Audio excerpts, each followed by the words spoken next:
The final whistle is about to go Easter Road, and Rangers are away back down the road with a quadruple still on the cards. Went back to Big Stevie Cool 1872. Hibs 0, Rangers 2. Potentially Taverniers get a free kick here. It could go free, but let's just say 2-0. Either way, man, Rangers are through to the semi-finals. They join Aberdeen and Celtic, which, if you got either of those two, to make for a tasty semi-final. But as for the game itself, what did we make of it? Leave it in the comments down below. I thought the sending offs changed the game. You can't deny that. It definitely wasn't one of Rangers' better performances of the season, as the ball's just been bundled into the back of the net, but it's not counting. Cole McKinnon could have got his first goal there, but not quite. We have a penalty shout pretty much straight away, but no chance. This was a free kick on just before the edge of the box. Michael Stewart, I think we need to talk about Michael Stewart, because that guy is a fud. He wouldn't shut about this for about 5 minutes, alright? But there's another incident he wouldn't shut for about 10 minutes, which we'll get to later. Butland near messes up. Goldson passes back to Butland. But here, Butland having one of these mishaps, I'm not going to complain with, because the guy's pretty much been near perfect all season. Dessers then wins the ball. I believe it was off Fish. Does a lovely turn. He should score. He does the hard bit, man. He sends the guy in and out. Good save for Marshall. We then get a penalty. Was it a penalty on Dujon Sterling? I've seen a lot of people label it as a stonewaller. It's not a stonewaller, right? I think it's a penalty, but it's a very soft penalty. I think it's just more stupidity for the Hibernian guy rather than a stonewaller. I think they call this a stonewaller is, I wouldn't say it's crazy talk, but it's not a stonewaller for me. You know, back in the day, you would never see this given, but it's idiotic for the Hibs man. But what's also idiotic is Tav, because he steps up, he doesn't put it away. But then Big Match John, he steps up, he kind of just tumbles into the ball, and the ball trickles across the line. And that's fantastic. Dujon Sterling won the penalty, then had a shot, then goes down injured. And you've got to question, why did this guy start? He came off after the game against Benfica with an ice pack on his hamstring. His hamstring went here.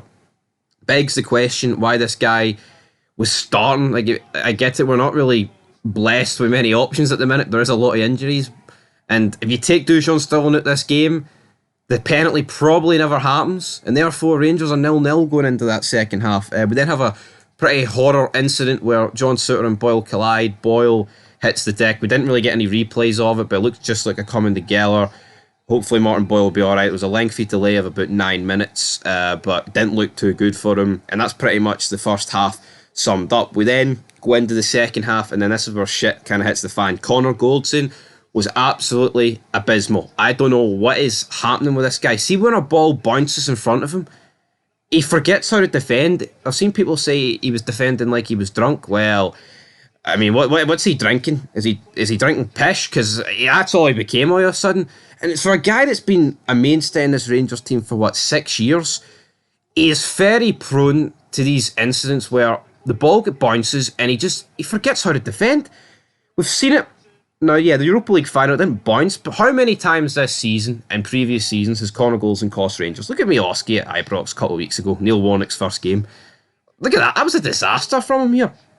And it was about a 15-minute spell here where Goldson just could have cost us a goal every single time, man. It was absolutely shocking. Abita, he picked up a stupid yellow card. He didn't need to do it. Let's talk about his second yellow card. Well, Matondo plays the ball to Tavernier.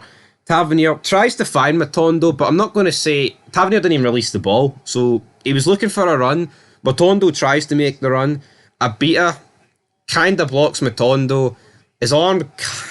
it does clash him in the face. Is it enough for a second yellow? I'm not too sure. I can see why the referees gave it, but I think the referee at this point just lost control of the game, and that's for both sides, man, because there was tackles flying in.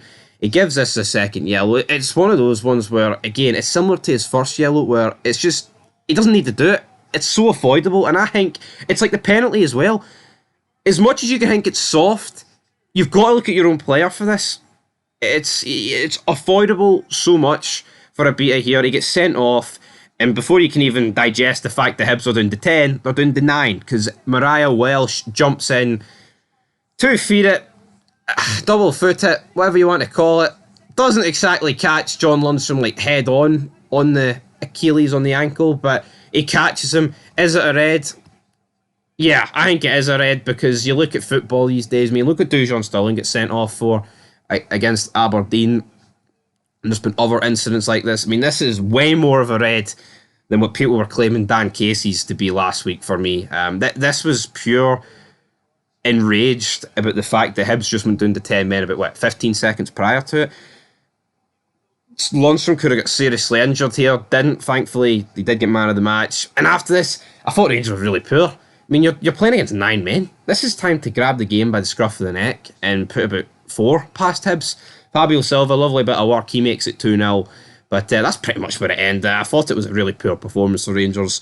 Even though I think both decisions were pretty much correct, even if they were avoidable from a Hibs perspective, I think we're lucky they happened because Hibs dominated early that second half. And if we don't play against 10 or 9, maybe we're sitting in extra time right now. Maybe we're sitting on the way home doing the M8 at the quarterfinals of the Cup. But thankfully for us guys, Silva and Lundstrom stepped up to task. So until next time, peace.